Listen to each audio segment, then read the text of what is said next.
Bien, merci. Alors depuis 3 ans, on parle de la NUP. Donc à partir d'aujourd'hui, nous parlons et nous parlerons de Biomax. Donc un nom de super-héroïne d'une énergie renouvelable, la biomasse. Donc parc au sol, Biomax, la métro s'engage conformément à son plan air, énergie, climat. Elle s'engage dans le développement des énergies renouvelables. Elle investit. Et là, il s'agit de remplacer la vieille centrale au fioul du CEA et de moderniser la production de chaleur de notre réseau de chauffage urbain. Le projet de construction a été approuvé en juillet 2015. La maîtrise d'ouvrage a été déléguée en janvier 2016 et un programme technique détaillé présenté en mars 2016. La maîtrise d'œuvre a été attribuée en juin 2016 avec 2 options qui étaient ouvertes avec et sans cogénération. La commission de régulation de l'énergie a accepté notre dossier et donné son autorisation pour la cogénération, c'est-à-dire la production conjointe d'électricité et de chaleur. L'investissement est un peu plus important, mais l'électricité produite sera une recette d'exploitation et une contribution supplémentaire à la production d'énergie et d'électricité renouvelable.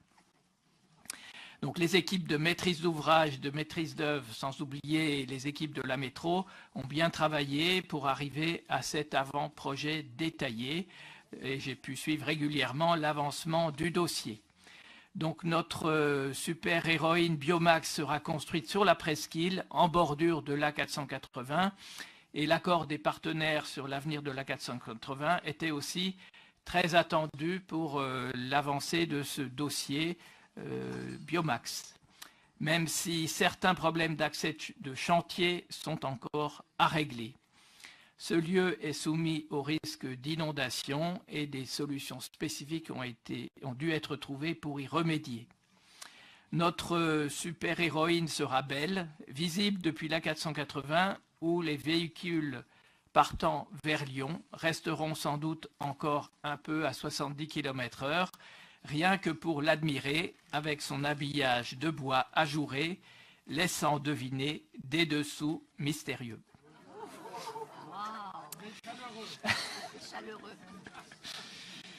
Cogénération, c'est ce qui se fait de mieux du point de vue rendement, mais aussi innovation avec un stockage thermique pour passer plus facilement les pointes de consommation.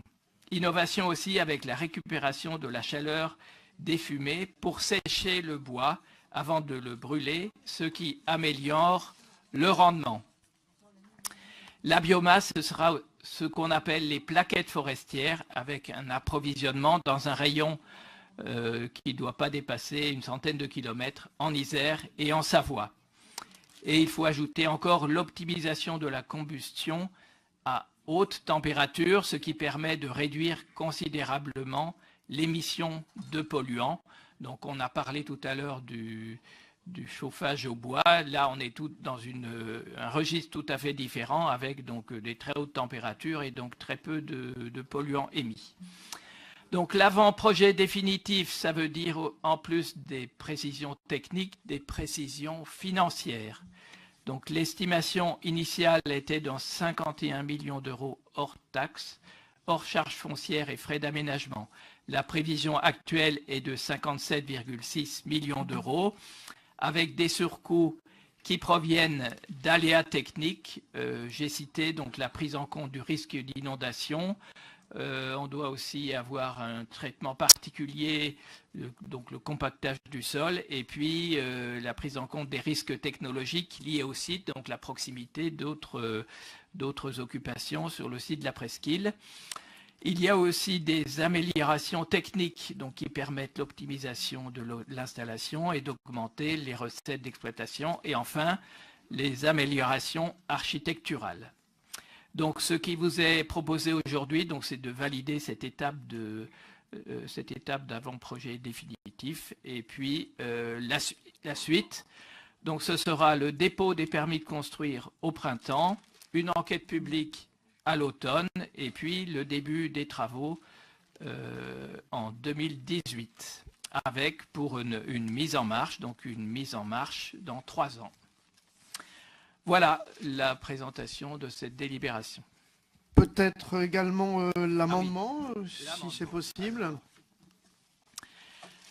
Donc l'amendement concerne donc l'évolution du forfait de rémunération du maître d'œuvre.